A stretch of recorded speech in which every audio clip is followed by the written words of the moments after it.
මොනවා හරි ඔයාලට කරන්න ඕන නම් අනිවාර්යෙන් ඒක කරන්න. මේක වෙනකම් බලන් ඉන්න එපා.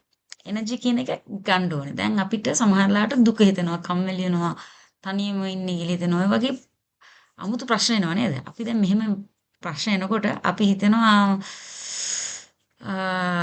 දැන් මොකද කරන්නේ? දැන් මට බෑ මේ මොකක්වත් කරන්න මම නිදා ගන්නවා කියලා.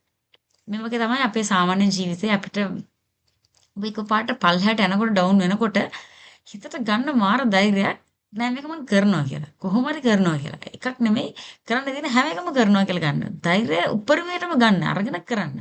එළියට බහින්න දොර අරින්න එළියට යන්න ගිහලා කාටට උදව් කරන්න පුළුවන් නම් පළවෙනි ස්ටෙප් එක හැටියට මොකද ටක් ගාලා එතකොට වගේ එනර්ජි වෙනස් වෙනවා. ඊට පස්සේ කරන්න. කොයිම වෙලාවකවත් හිත පල්ලෙහාට දාගන්න එපා මට බෑ කියලා. මට හරියන්නේ නැහැ. ඒ වගේ අර අපිට හම්බෙන වැඩකට නැති සිතුවිලි එනවා අපි හැමෝටම. ඒ සිතුවිලි ආවම දෙන්න එපා මොහොතක්වත් ඒවට ඉඩ. කෙලින්ම නෑ. මම මේක කරනවා. මට මේ වැඩක් නැහැ. දැන් මේ කතා කරලා මේක මේ බෑග් එකකින් ඉඳලා හරියන්නේ නැහැ. මම මට කරන්න පුළුවන් දේ මම කරනවා. කියලා කරන්න ගන්න. ඕන දෙයක්. ඔයාලට උයන්න ඕන නම් උයන්න. රෙස්ටොරන්ට් එකක් දාන්න නම් කෑම වලින් කරන්න. ඕන දෙයක්. Taman ගාඩනින් මල් වවන්න ඕන නම් වවන්න ගිහලා මල් ඇති වෙන්න. ඒක නවත්තන්න එපා. පුදුම තරම් උපරිමෙන් ධෛර්ය ගන්න. Tamanට කරන්න ඕන වැඩේ. මට බෑ මේක හරියන්නේ නැහැ. මගේ වටේ ඉන්න මිනිස්සු මට දෙන්නෙත් නැහැ මේක කරන්න.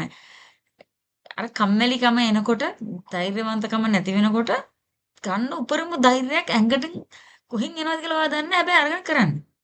කවුරු හරි එක්ක නැත්තම් හොඳ වැඩ කරන දක්ෂ කෙනෙක් දැකලා තියෙන ඉස්සරහට ගිය කට්ටිය දැකලා ඉතින් අපේ රටේ ඉන්නවා හොඳ දක්ෂ ඉස්සරහට ගිය මිනිස්සු ආගෙන ඇහුවත් වාව් මාත් ඒ වගේ වෙන්න ඕනේ කියලා. අන්න ඒ වගේ කෙනෙක් එක්ක ගිහලා ෆොටෝ එකක් බලන්න. එහෙම නැත්නම් ඒ කෙනෙක්ගේ වීඩියෝ එකක් බලන්න.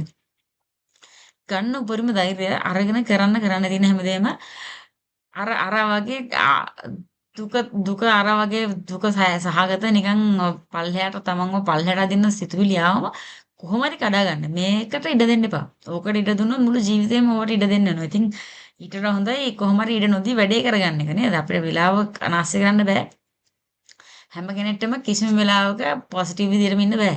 ඒ හින්දා එයාත් උඩ යනවා පල්ලෙහාට යනවා. හැම වෙලාවෙම එක එක වෙනවා. ඉතින් එහෙම වෙනකොට බොරුවට අපිට එන සිතුවිල්ලක් හින්දා අපි පල්ලෙහාට යන්න අවශ්‍ය නැහැ. පොඩ්ඩෙන් වැඩ කරන්න. වැඩ කරලා ගන්න ඉස්සරහට තමන්ගේ ජීවිතේ.